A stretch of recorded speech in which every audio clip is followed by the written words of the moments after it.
Hello, আসসালামু আলাইকুম। সবাই কেমন আছো? আশা করছি সবাই খুব ভালো আছো। মূলত নান এবং নো থেকে প্রতিবারই একটা প্রশ্ন আসে। সো নানের পরে যে নাউনটা হবে সেই নাউন অনুযায়ী মূলত ভার্বের আচরণটা হবে বা ভার্বের বিহেভিয়ারটা হবে। সো আমরা সেটাই আজকে দেখবো। সো খুবই সিম্পল কয়েকটা ফর্মুলা লিখবো। সেই ফর্মুলাকে ব্যবহার করে আমরা এক্সাম্পলের মাধ্যমে নান এবং নো এর ইউজটা দেখে নেব। সো যদি none of the, none plus of the plus non count noun হয়, I repeat, non count noun যদি হয় তাহলে তার ভার্বটা হবে কি? সিঙ্গুলার। ভার্বটা কি হবে? Singular verb. সো আমি কি বললাম?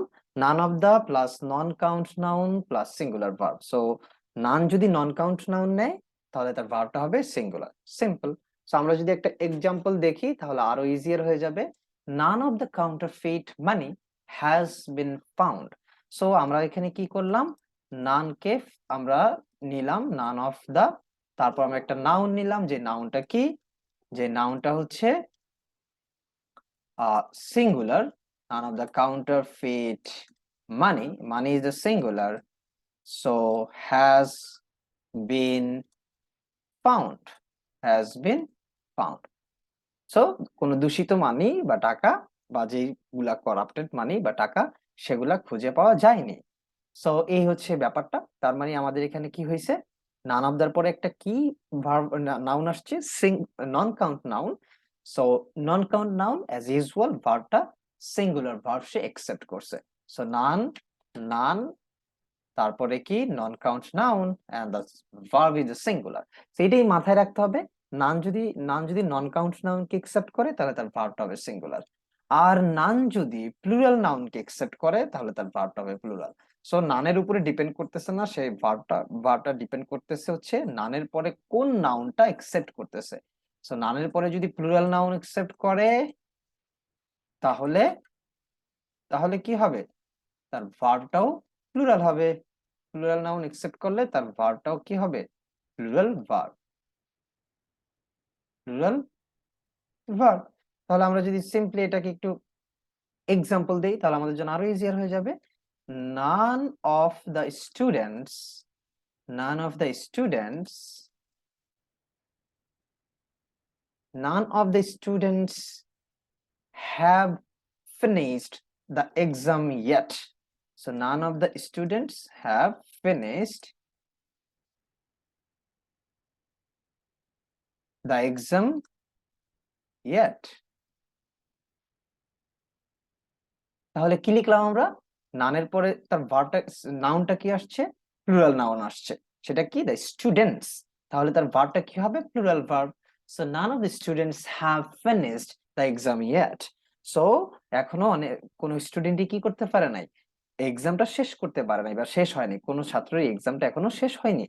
সো এই হচ্ছে কথাটা। তার মানে আমরা বলবো নানের পরে যদি সিঙ্গুলার নাউন হয় ভার্বটা সিঙ্গুলার, প্লুরাল নাউন হলে ভার্বটা প্লুরাল। সেম আমরা ইউজ করব হচ্ছে নো এর ক্ষেত্রে। নো এর ক্ষেত্রে আমাদের সেম জিনিসই অ্যাপ্লাই হবে। সেটা কি? যদি যদি ভার্বটা সিঙ্গুলার হয় তাহলে কি বল, নাউনটাও যদি সিঙ্গুলার হয় তাহলে আমাদের ভার্বটাও কি হবে? সিঙ্গুলার। আর যদি আমাদের নাউনটা প্লুরাল হয় ভার্বটাও কি হবে? প্লুরাল হবে। সো নো প্লাস আমাদের কি, যদি নাউনটা সিঙ্গুলার হয়, অর্থাৎ নো যদি সিঙ্গুলার নাউন অথবা নন কাউন্ট নাউনকে একসেপ্ট করে, নন কাউন্ট নাউনকে যদি একসেপ্ট করে তাহলে তার ভার্বটা অবশ্যই অবশ্যই কি হবে? সিঙ্গুলার হবে। তার ভার্বটা সিঙ্গুলার নাউন হবে, সিঙ্গুলার ভার্ব হবে। তার ভার্বটা হবে সিঙ্গুলার ভার্ব। আমরা যদি একটা এক্সাম্পল দেই, no example is relevant to the case. So আমরা এখানে দেখি no example, no example is relevant to the case, to the case. So আমরা কি করলাম? নো এর পরে কি আসছে? যে নাউনটা আসছে সেটা কি? Singular noun. দ্যাটস ওয়াই তার ভার্বটা কি হয়েছে? Singular verb. So no example is relevant to the case, কোনো উদাহরণই কি এই কেসটার সাথে প্রাসঙ্গিক নয়। সো এই হচ্ছে আমাদের কথা, নো এর পরে যদি নাউনটা সিঙ্গুলার হয় অথবা নন কাউন্ট নাউন হয় তাহলে ভার্বটা অবশ্যই অবশ্যই সিঙ্গুলার হবে। At the same time no এর পরে যদি নাউনটা প্লুরাল হয় তাহলে ভার্বটাও কি হবে, প্লুরাল হবে। নো এর পরে যদি নাউনটা কি হবে, নাউন, নো যদি প্লুরাল নাউনকে একসেপ্ট করে, প্লুরাল নাউনকে যদি সে একসেপ্ট করে তাহলে তার ভার্বটাও কি হবে, প্লুরাল ভার্ব হবে। So plural noun except the plural verb. So after no, no এর পরে plural noun, plural verb. So আমরা যদি একটা এক্সাম্পল দেই, no examples, no examples are relevant to the case, are relevant to the case. So আমরা কি লিখলাম, no examples, examples is plural noun, so verbs must be plural, verb কি অবশ্যই plural হবে।